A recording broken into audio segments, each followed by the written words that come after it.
Hey, how you doing today? I'm Caryn Hartglass.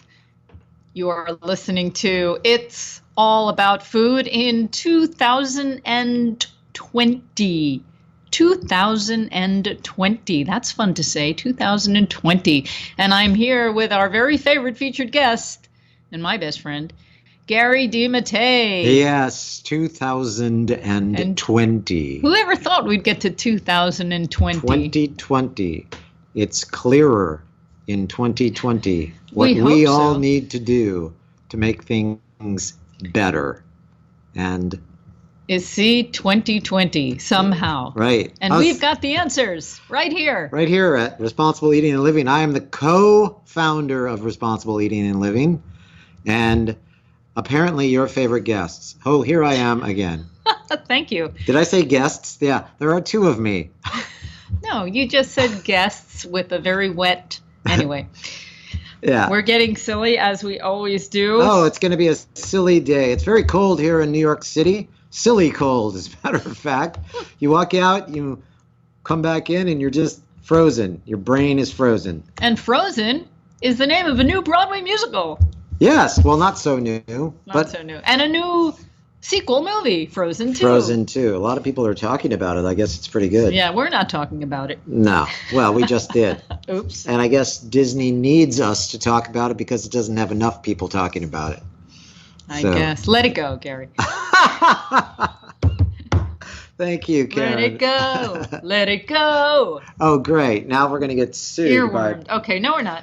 The Lopez's. No, we don't want to do that. Okay. Okay, what are we talking about today, Gary? We're talking about how when you tune into Responsible Eating and Living, you hear the truth long before it becomes something that's in the mainstream, right? I got a great example, Gary. Yeah, you do have a great example. Well, go ahead and let us know what that great example is. Does anybody read a little paper called the New York Times? I do. We both read it. And apparently a lot of people read it because some people have been sending me the link to an article in the New York Times about something called Veganuary. Repeat. That's also fun to say. Veganuary. Veganuary. It is. See, it's a play on January and vegan. Oh. So they call it, well, you knew that. I knew that. And when did I know that? I knew that 5 years ago. 5 years ago is when you did this. Well, you tell them. Okay, so Veganuary is a pledge that people can take in January, in the new year, when people are making their goals for the new year. Called they're making resolutions. Their resolutions. Maybe we should have a no. It doesn't work. Veganuary is a UK, United Kingdom, nonprofit organization that encourages people to go vegan for the month of January as a way to promote and educate about a vegan lifestyle. Since the event began in 2014, participation has more than doubled each year. So I heard about it in 2014. And you talked to the founders. I had them on in 2015, just when Veganuary round 2 was taking place, Matthew Glover and Jane Land. And you can listen to that interview by going to responsibleeatingandliving.com and just putting Veganuary or Matthew Glover into the search bar and pop, it'll be there. But the point is, the New York Times is just talking about it now. Yes. And you know, the candidates, everybody's talking about climate change. But nobody's talking about, they're talking about what needs to be cut back. Like right? fossil fuels. Fossil fuels and things. But nobody's talking about how simple it is to just stop eating animals, and you would be a big What a dramatic difference that would make on the climate. Right. Well, Cory Booker kind of talked about it, but he's not dropped running out anymore. He was the only one that was. Yeah, and Marianne Williamson was sort of talking about it. Marianne, did I say Marianne? I don't, and however she says her name, but she talked a bit about the food system and how a mess it is. But nobody wants to come right out and say, go vegan. Go vegan. Help climate change. That's right. And when people are making resolutions. But how long have we been saying it here at Responsible Eating and Living? Please, I'm a broken record. We've been doing it ever since we started. Since the very beginning. Yes. And what are we saying to our listeners today? check in with us when you hear about something. Because we say it first. We'll know the answer. Okay, and if we don't, we'll find out for you.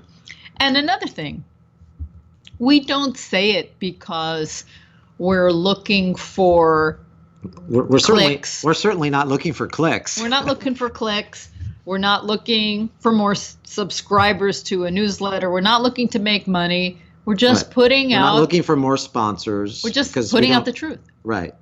The only people that we kind of quasi feature on our website, and here's a segue into a story that I know you want to talk about, the Crystal Geyser story. Oh, please. Is how we have distilled our water here at Responsibly Eating and Living since I've been a member, which is the very beginning, and you've been doing it long before anybody was talking about Distilling water and how bad bottled water is, not only for the environment, again, but how bad bottled water is for the environment and for water in general. So let's talk about this story. So when people are making resolutions to go on a diet, to lose weight, to get healthier, I think a great resolution would be clean up the water in your house. The water in your house. Because we all need to be drinking water. Right. And water needs to be clean. Right. And there are numerous ways to do it. Some people have the Brita filter, and it's a good start, but it's not very good. And it's especially not good if you're not changing the filter inside, because that's the problem with filters. They need to be changed. And as soon as you start using a filter that's going to filter out impurities, as soon as you start using it, it's degrading. It's becoming less effective. And so you've probably heard me say this before. I chose distillation because it's always the same. The cleaning impact is always the same and always at the top of its game. And that's the same with reverse osmosis. There's a filter in there, a membrane. And as soon as you start using it, its efficacy goes down. Okay, now why do we want to drink clean water? It's good for us. And why do we want to use our tap water? Because it's a lot less energy intensive and wasteful than buying our water in bottles. When we buy water in bottles, we're using far more water to get the water in the bottle to begin with. Plastic is a disaster. We should all be working very hard on reducing and eliminating the amount of plastic in our lives.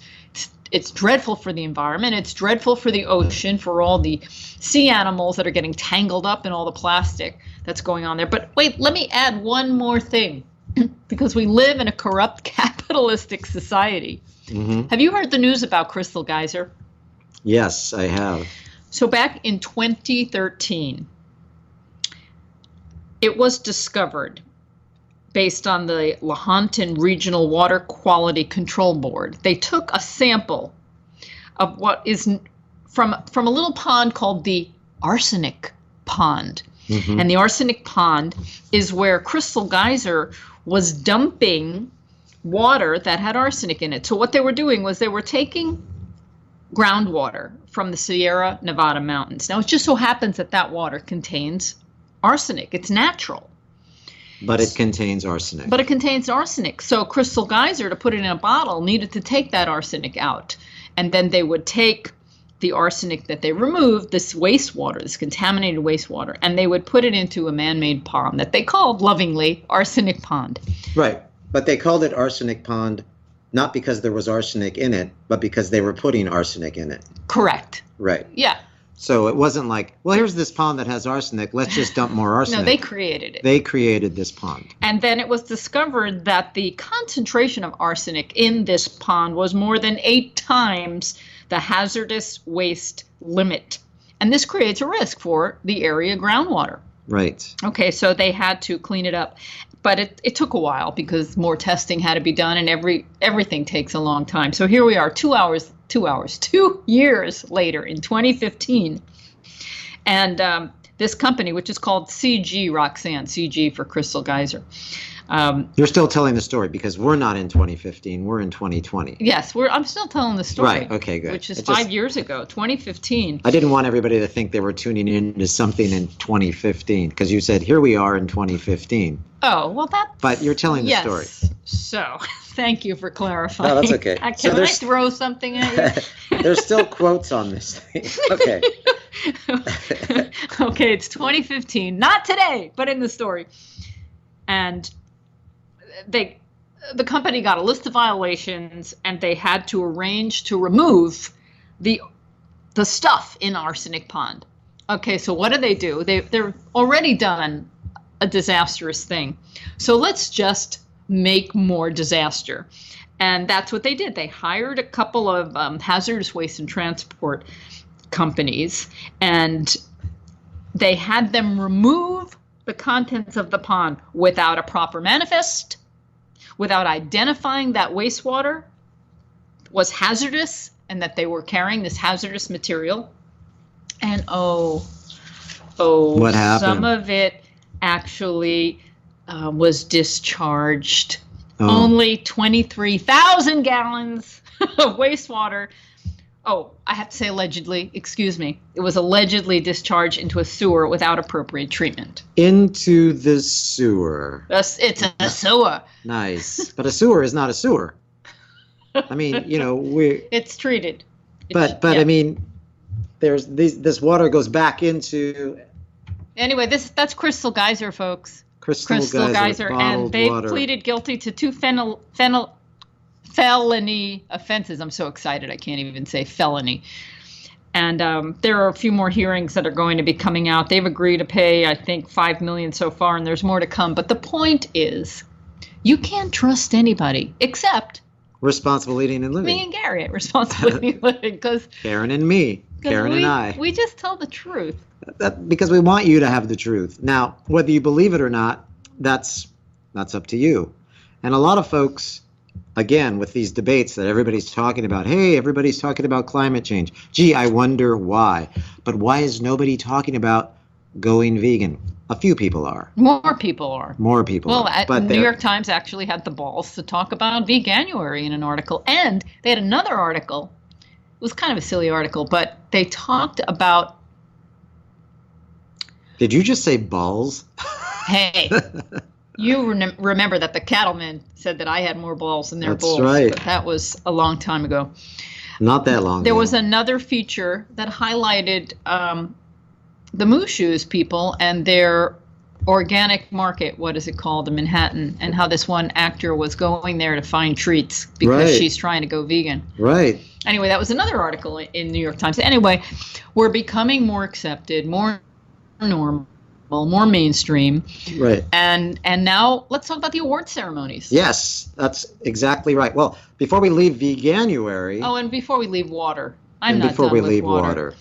We have to talk a little bit more about Veganuary and a little bit more about water, but they sort of go hand in hand. I want to tell you, clean up your water, please, because water's important. We here at home, we use a water distiller. It's called Aqua Nui. I love this machine. We talk about going to the well every day. That means going to our machine and draining it and refilling it and pressing the button and starting it up again. But it makes a big difference. Yes. And there are distillers out there that aren't as complex, I guess you could say, as Aqua Nui or as big as Aqua Nui. They're small distillers out there. It's a simple feature that the Aqua Nui has that the cheaper ones don't have. And how do I know this? Because I've had a few of the cheaper ones, and they've all died on me. But you've also interviewed Aqua Nui. I did. I like them. Yeah. The difference is when you distill from a chamber, the other machines distill everything off. So here you are clearing off all the contamination, and at the very end, it gets vaporized too. Right. And you don't want that in your water. So Aqua Nui, they clearly leave a safety margin of water in the container so that any of the contaminants that are still collecting there don't get into your purified water. Right. Very important. And also, there's a lot that we talk about with respect to people that should be looking after you and your water and making sure that it's clean. And we all know that the stories in the news are an abomination about what's going on, for example, in Flint, Michigan. So there are things that we all have to do now. We have to take it into our own hands to make sure that these toxins aren't getting into our bodies, because what do toxins lead to? And why did we found Responsible Eating and Living? Well, cancer is one of them. Right. I know that's the very likely big reason why I had my advanced ovarian cancer. Right. And now all of these story. studies about talcum powder, for example. Talcum powder, and I'm waiting for the stories about tampons, but maybe I Right. have to Well, there reveal that story. You have also mentioned that there was talcum powder on tampons, wasn't there? No, it was dioxin. Dioxin. So it was dioxin in the tampons when they bleach them to make them look pure and white before Right. you use them, and they're not so white anymore. Right. But there's dioxin in them. And so what It's we're dreadful. what we're here for is to try and keep you hip to all of that stuff going on out there that you're not going to get information on, because as Caryn mentioned, it's a capitalistic society and they're trying to sell you things. I mean, that's why there are advertising majors in college. There are departments about because it's there to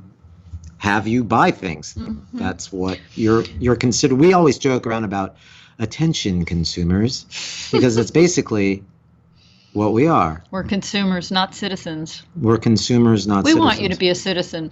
And that's really why we're here, to Yep. remind you that citizens are we, not consumers. We really are citizens, and we are here in a very big community, and we should be nurturing our community. Right, and taking Not care just of one buying another. stuff. And taking care of one another, not trying to sell people on buying stuff from us, because that's not what we're about. We Right. don't want to sell you any programs. We don't want to sell you any, what are some of the things that companies like ours are doing?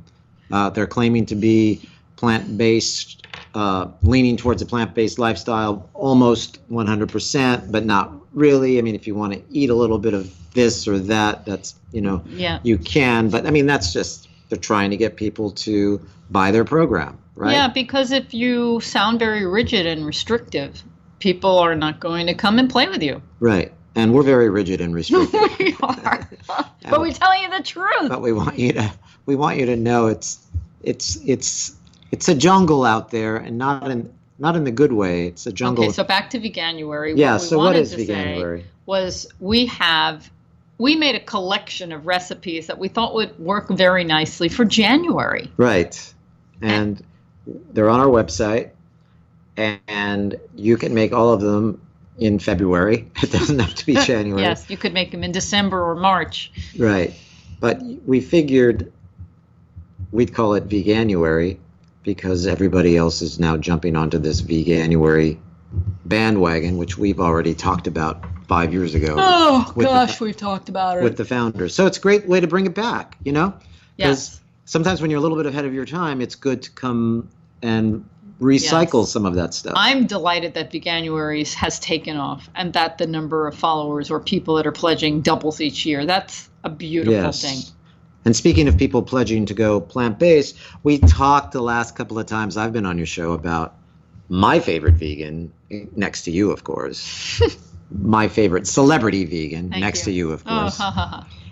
Joaquin Phoenix. Joaquin Phoenix. Right. And so did you hear the news about Joaquin winning the SAG Award? And then what did he do immediately following the SAG Award? What did Joaquin do? In his tuxedo, he went to a pig vigil. He was witnessing pigs that were going to be slaughtered. And this is something that they do at the Los Angeles Animal Save group. Right. And who spoke to the founder of Los Angeles Animal Save on a little program called It's All About Food? This very program, Caryn Hartglass. That's right. So we've connected with the Animal Save people. So Joaquin Phoenix won the award for Best Actor for his role in The Joker at the 26th Annual Screen Actors Guild Awards on Sunday. And apparently he was in a Stella McCartney suit. Mm-hmm. And she's now, Paul McCartney's daughter is now, she's a phenomenal fashion designer. And she's now a vegan fashion Fantastic. designer. So he's in his Stella McCartney suit, and he went straight to the slaughterhouse vigil run by the Los Angeles Animal Save to bear witness to pigs who were about to be sent to slaughter. And why did he do that? well, what he added to a lot of his questions when he was asked why did you do something like this? Someone said when he was asked why he bears witness to animals being sent to slaughter, he replied, because I have to. Mm-hmm. I mean, do you love the guy? I love the guy. I love the guy. And so let's talk a little bit, just while we're on that subject, about animal rights. And it kind of is a theme with me that I'm a new vegan compared to you. You've been He keeps saying this, okay, but he's been vegan now for what, 13 years? Since 2007. Yeah, 13 years. Yeah. So, but you know, people hear the word animal rights going around, right? And so, and basically what animal rights are rights believed to belong to animals to live free from use in, and the explanation doesn't even talk about food, which is really funny, but I'll add it. Rights believed to belong to animals to live free from use in medical research, hunting, and other services to humans is the way they've described it. And those other services to humans, I'm afraid. Does that include my bacon? Yeah, that includes eating. So these animals have rights, according to groups that are animal rights groups. Mm-hmm. We are also an animal rights group.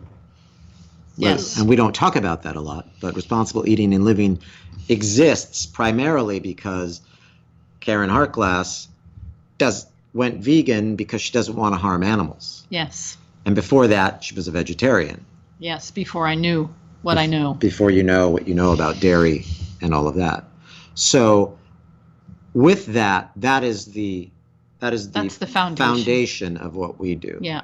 So when we hear about people who go vegan primarily because they believe animals have rights, and one of those rights is not to be eaten, not to serve humans. So then why does everyone believe that they have to have this animal protein to survive? Again, the theme of the show is because they've been brainwashed into thinking, just like they've been brainwashed into thinking that soy is bad for you. Yes. And they've been brainwashed into thinking that bottled water is good for you because it gets clean. You know, it's a clean source of water that you don't. It's not clean. It's contaminated with degrading plastic, and it's a disaster for the environment. So when you're going vegan, and of course, a lot of people now trying to sell you going vegan are going to make movies about, you know, look at all of these sports heroes going vegan and look at all of these movie stars going vegan, but it does help. And so the latest movie star, huge movie star to go vegan, apparently is Robert Downey Jr. Iron Man. Iron Man. And Dr. Dolittle. And Dr. Dolittle. And his joke was, I'm going plant-based for cash and legumes. And of course, that's an absurd statement, but you know, legumes are a big part of the vegan diet. Yes, they should be. I mean, you could be on a Oreo cookie and Coca-Cola vegan diet, which we don't recommend, by the way. Which we don't recommend. But, and while you're on the subject of Coca-Cola, you dropped the name Diet Coke is another thing that I've talked about on this show before that I found out a long time ago was the thing that I was supposed to drink if I wanted to lose weight. And then enter Caryn Hartglass into my life. What I learned from Caryn, which is another reason we thought, hey, let's send it out over the airwaves. You need to do this. You need to tell people all about these things that you've told me. Diet Coke and other artificial sweeteners or other food products that contain things like aspartame and artificial sweetener increase or stimulate your appetite. Stimulate your appetite. So you're drinking it and it makes you hungry. Right. Interesting, right? Mm-hmm. And it's also used as a solvent for cleaning cars and things like that. So yeah. Why not? You could take the rust off a metal with Diet Coke. Can you imagine what it's doing to your insides? Anyway, Diet Coke is not going to... We don't recommend Diet Coke. We're not going to get threatened by... Or any But whenever I see people trying to lose weight, and I've been somebody who has had a problem with weight my entire life until I went vegan, and now my weight is off and stable. But anybody who's told that they need to lose weight immediately reaches for diet beverages, and don't drink water, but distill your water first. Yeah, I mean, we're telling you a lot. And not only do you not want to drink diet beverages, but you don't want to drink sugary beverages. Right. But what I found out also by, following this lifestyle and reading and listening to a lot of the podcasts of people that you've talked to is, yeah, sugar's bad. Sugar's horrible. But it's not as bad as some of this other stuff that we're eating because we're not eating sugar. Mm-hmm. And so I'm not saying eat sugar, but a little sugar once in a while. Just a spoonful of sugar helps the medicine go down. Exactly. A little bit is okay every once in a while. And there was an old study that was promoted. Of course, off the top of my head, I don't remember it exactly, but you've heard it. And that was the doctor that cured people of diabetes, feeding them white rice and sugar foods. Right, because sugar does not cause diabetes. No, it causes a problem if you have diabetes and you're overloading your blood with sugar because your blood isn't able to take that sugar and get it into the cells where it needs to be because the cells are blocked by animal fat. That's exactly what causes the diabetes, the animal fat. Yeah. So what they should be telling you is get off the animals, eat plant, and you might even be able to reverse your diabetes. Yes, good chance. Dr. Barnard says that. He does. Dr. Furman says that. Dr. Furman says that. Many vegan doctors, plant-based doctors say that. Dr. Right. Greger says that. So whenever I hear anybody say, I have diabetes, I can't have sugar, what I really want to say in 2020, and this is one of my resolutions, is, you know what? If you get off the animal, if you stop eating meat, the diabetes is going to go away. And you might even be able to have, again, a little piece of chocolate once in a while. Without any guilt. Without any guilt. That's really what I'm going to say. That's my resolution. Because we did it the other day, or not the other day, about a month or so ago, and our friends with Stan and Maura at a party. And Table 1. Table 5 talked to Table 1 and said, do it. And Stan's doing it. I can't wait to hear how he's doing. I know. Maybe one day he'll call into this show. Yeah. Just like any of you can call into this show and tell us how you're doing and ask questions and report in. So what we're not going to give you the soft sell here at Responsible Eating, and we're going to be like we're going to give you the truth. And that's what we mean by the truth. We're not going to sugarcoat it, no pun intended. Like a lot of these organizations do that are trying to sell you something. We're not trying to sell you anything. We're just trying to give you the truth. And that's why we're here. So, how many people know people that have been diagnosed with Alzheimer's, diabetes, like we were mentioning? I'm raising my hand. Heart disease? I'm raising my hand high. Or an autoimmune disease like lupus?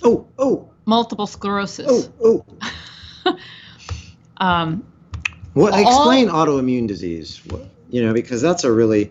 Well, it's an interesting thing. It's like it's one of those new frontiers, the gut, the microbiome.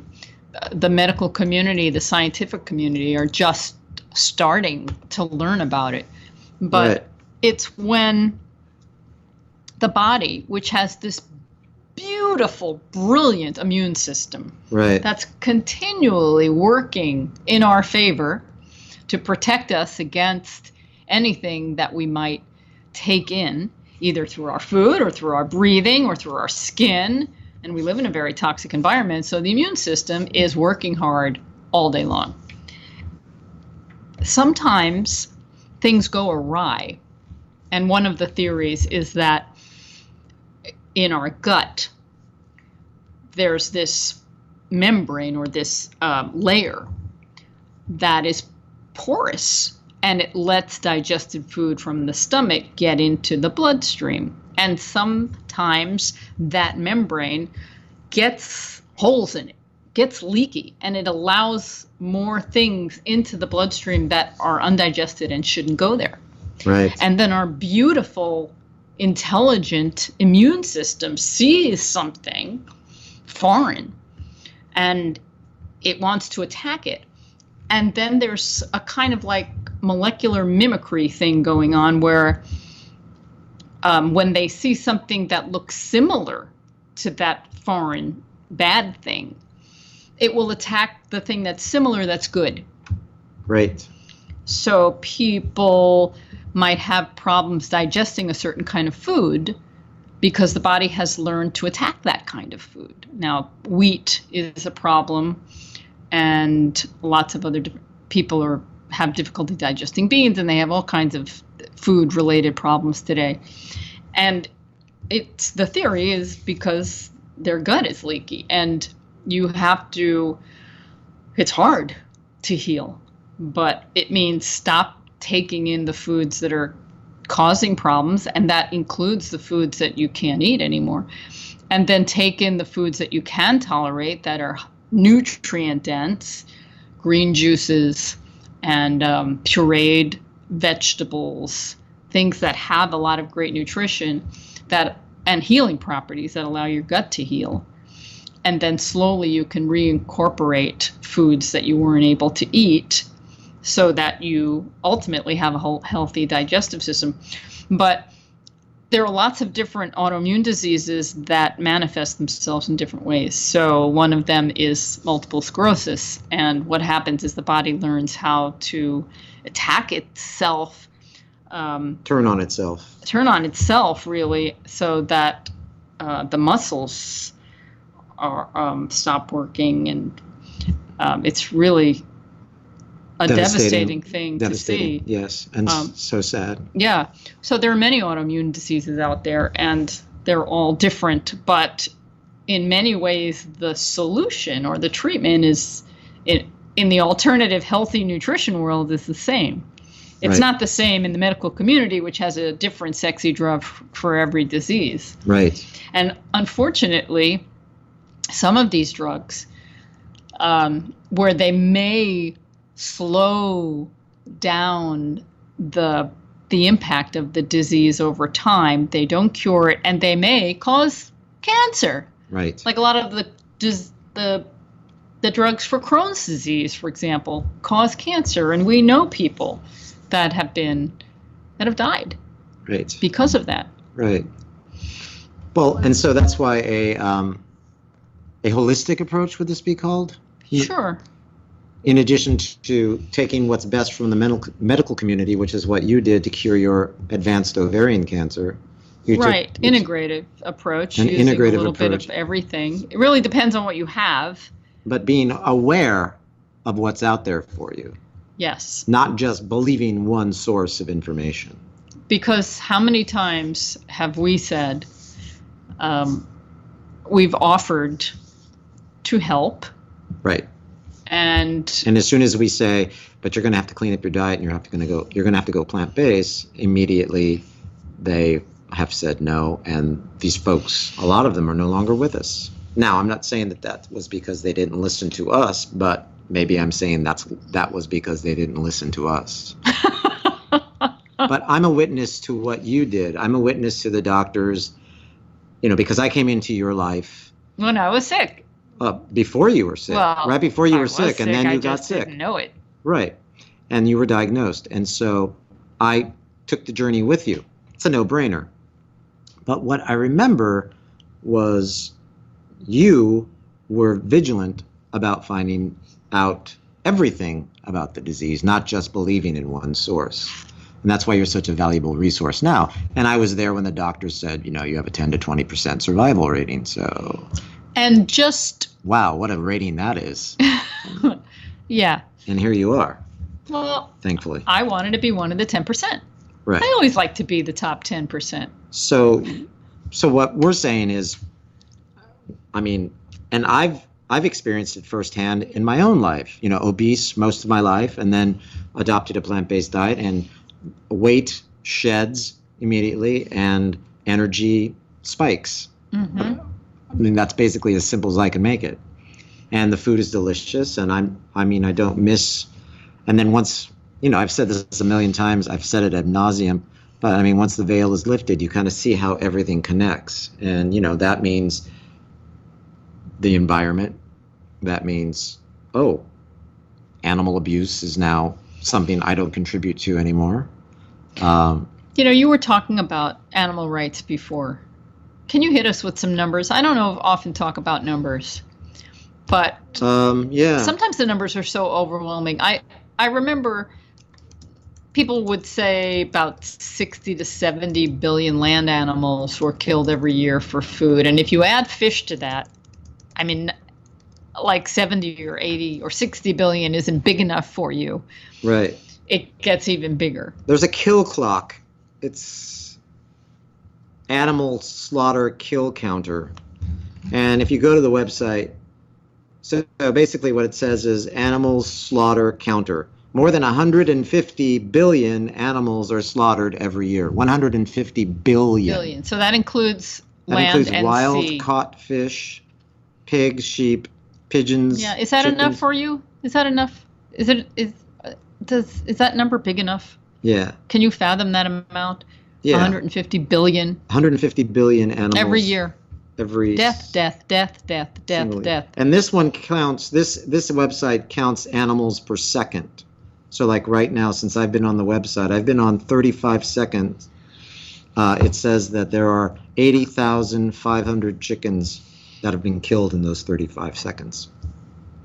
So 55,000 farmed fish, 1.5 million wild caught fish in 45 seconds, 3,000 pigs in a second in this 50 seconds, 1,000 sheep, 700 cattle, 6,000 ducks. All of these animals are being killed as I'm talking to you right now. It's really a fascinating thing to try and visualize that as just by the seconds. Yeah. One animal, we're outraged if we see one animal killed, but we turn away. It's so abstract that the millions and millions and millions and millions of animals killed every year, billions of animals killed every year, including sea animals, we just turn away. It's interesting. Well, we treat animals badly, we treat the environment badly, and we treat our fellow human beings badly. Right. And yet I'm hopeful. Because there are some of us out there that don't. Yes, and you hope that there's this this momentum and this turning point. Right. Where at some point, as the group gets bigger of people who do not believe in exploitation of any living thing. Right. As it gets bigger, we hit a turning point. And then I like to think of the global consciousness and whether you believe in a global consciousness of where your mind may go when you die. And there are some scientists actually trying to look into that global consciousness, or whether it exists just in all of us who are alive. I do think there is this global consciousness, and if there are enough of us that are thinking a certain way, and that could be a good way or a bad way, the global consciousness can kind of take over, right, and influence even more. So I'm looking for a turning point where enough people have this veil lifted, have this epiphany, and realize, no, I don't want to participate in eating animals, killing animals for food. I don't want to do that. Right. But what is the reason that good people do eat animals? To me, it's because they've been told by their families, their parents, sure, the people who raised them, that if they didn't eat animals, they would get sick.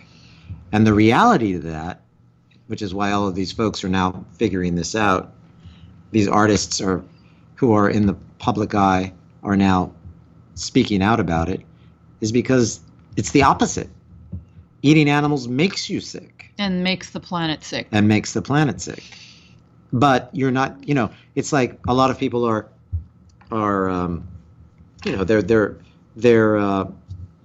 really on this bandwagon about adopting pets, but then they turn around and go out and eat burgers and fries and call themselves animal rights activists. I mean, I know people like that. Mm-hmm.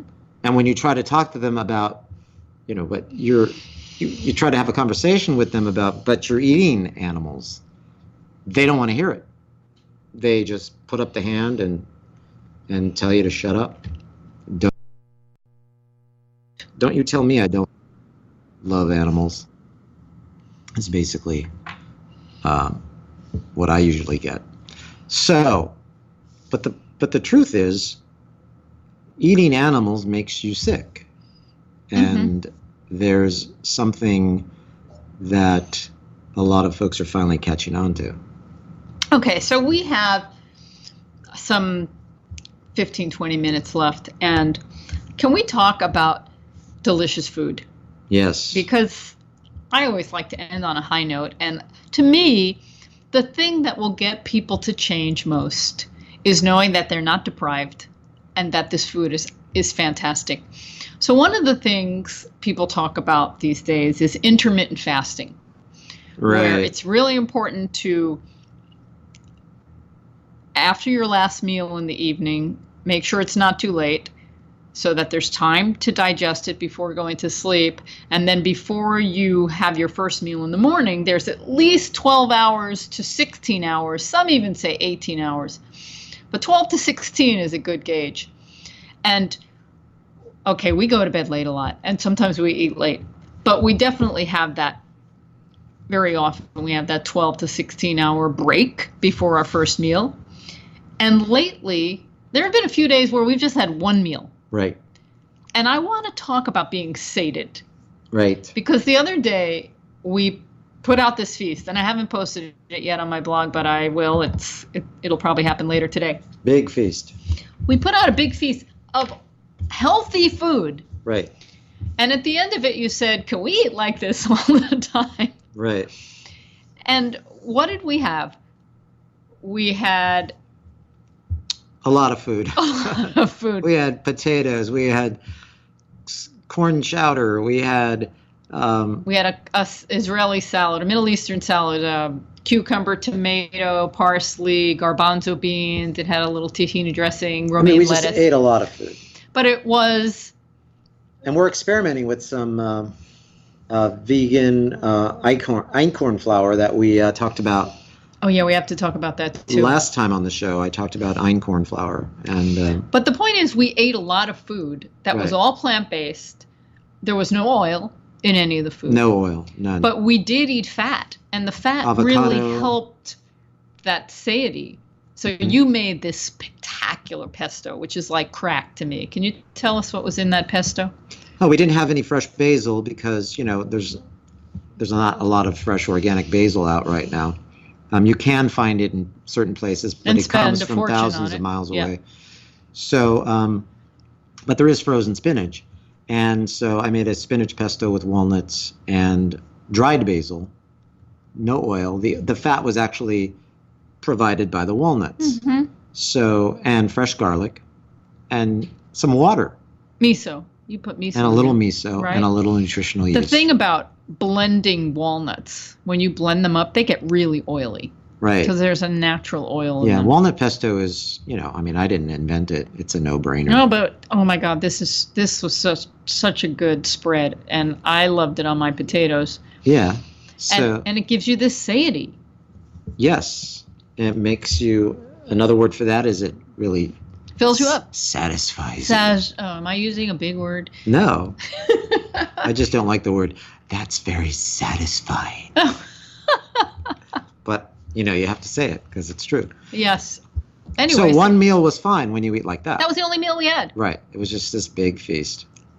So we had it late in the day, like 3 o'clock or something. Yeah, it was like we were in Europe or something. We just had like this. And then we would just do stuff the rest of the day. It was amazing. It actually powered us. And I'm saying that because many people who try to go vegan, they say they're always hungry. You said it.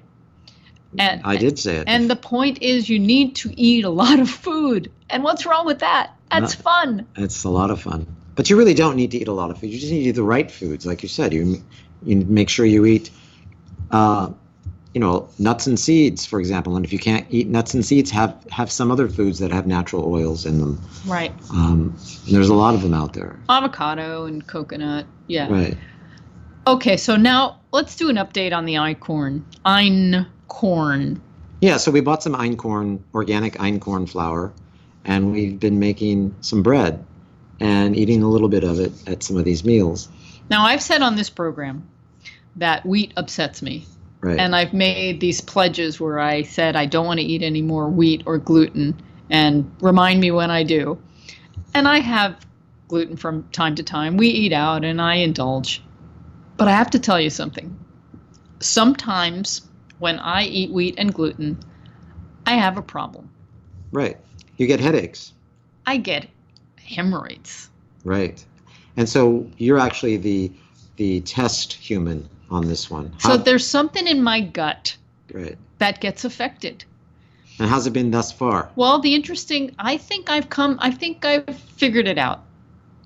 I think when I consume a conventional refined wheat, that's when I have a problem. And that could be due to the glyphosate that's used to desiccate the wheat before it's harvested. It could be a combination. I'm also really into the impact of things working together or working together to do good or working together to do bad, because some ingredients together may wreak havoc. So it could be glyphosate and something else. It could be the refined wheat and something else. But when I eat organic, like an organic barley or an organic farro or a bread product that's all organic, I don't have a problem. Isn't that interesting? Now, I'm not telling people that have celiac that you can consume an organic whole grain that has gluten in it and not have a problem. That's not what you're saying. You didn't say that at all. But for some of us who are sensitive or find different issues when consuming wheat, it could just be the conventional industrial wheats that have other stuff in them. Right. At least that's good. what's happening. Well, I'm glad because the last couple of days we've had some of this. So I baked bread Bread that you baked, and we're seeing what effect it has on you. And we're not eating a lot of bread. No. But just enough to make it and nice. 5 years from now, you'll hear stories in the New York Times about how all of these folks who were afraid to eat wheat just needed to eat the right kind of wheat. The right kind of wheat, not the hybridized, not the glyphosate wheat, but the really organic. Well, how is it that humanity, so much of humanity, over thousands of years, has lived on bread? Right. And it was probably bread that was the ancient grains. The ancient grains that similar to einkorn. That we're now buying for thousands of dollars. Yeah, it's not cheap. The street value of einkorn is astronomical. Let me tell you. It was like, $7 for 12 ounces. Well, that's nice. Okay, let's talk about that. The cost of healthy food. Because that's a knee-jerk reaction a lot of people have when they want to eat better, and then they see the prices of food. Right. What I recommend is I figure out whatever percentage it is, if it's 10% more or 20% more, whatever it is. If you can figure out what your food bill is for the year and figure out what 10 or 20% more is, can you afford that? It turns out it's not a lot. Yeah. No, and I think, for most of us, you're it's worth not it. a lot. That's the thing that I've heard you say a million times on this show. You're worth it. People are worth it. I mean, it's either that or you're going to go to TJ Maxx and spend a bunch of money on stuff you don't need. Turn that around and take some of that TJ Maxx, Marshall's money. I mean, I don't know why I'm dropping these names. These guys don't need me to promote it. Promote them or not promote them. Right. But it's like, we're not wealthy people, folks. We are not wealthy people. And so, but we have... Far from it. We realize prioritize. that food is medicine. That's basically what we're saying here. Food is the medicine that you should invest in, as opposed to pharmaceuticals that are just going to make you sick in other ways. Yeah, I mean, we know people close to us that pop Advil every 20 minutes. You know, it's like every day, oh, I got a headache, I'll take an Advil. Right. How much does the Advil cost every week? Right. And what is causing the headache? Maybe that's what we should. Well, of course, many headaches are food related. You've often said that as soon as you've eaten bad wheat, I would get a headache. you'd get a headache. I used to. I don't, for some reason, fortunately, I'm not getting headaches. Right. Well, that's good. So, anyway, you're worth it. And You we're are going worth to it. continue to tell you that if you tune in and listen to us at Responsible Eating and Living's It's All About Food. Now, and It will be. We'll have our 11th anniversary in March. 11 years. Yeah. You've been blabbing. Blabbing about food. and it never interviewing gets some old. amazing guests. Yes, including Gary DeMattei. Oh, yeah. Well, especially. I mean, everybody knows that. Duh. But it's very exciting. And, you can't talk about climate change without talking about Food. food. Okay. Plant food. Plant food. Going plant-based. But they do. But they do. And that was just really, the debate was just sad because of that. So, how many minutes we got left? We got 5 minutes. 5. Okay, let's talk 5 about minutes. let's talk about your blog Well, and all this food that we've got up here. there's a few blogs that I'm going to be posting. I was just prepping the photos, and one of the photos had this dessert I made the other day. Sometimes we all get cravings, and I don't get sweet cravings very often, but the other day I said it out loud. I wanted to have like some sort of chocolate nut caramel cluster. Right, that was yesterday. Was it yesterday? Yeah. Oh my goodness. Anyway, I looked at what we had. We had a few little chocolate chips, non-dairy, of course, in the refrigerator. We had almonds. We had coconut flakes. And then I thought, Almond Joy. Right, remember those? Yes.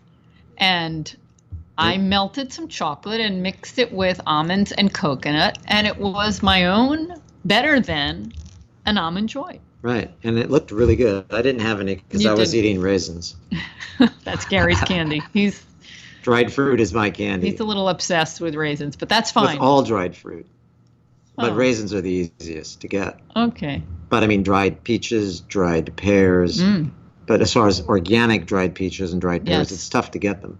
Dried apricots, which we make apricot butter or apricot butter. Have you tried our apricot butter yet? So easy. 3 Why cups of not? water, 1 bag of organic Turkish apricots or apricots. Yeah, a pound. Let's say a pound of organic apricots. You put them all in a pot, boil it up till it's soft.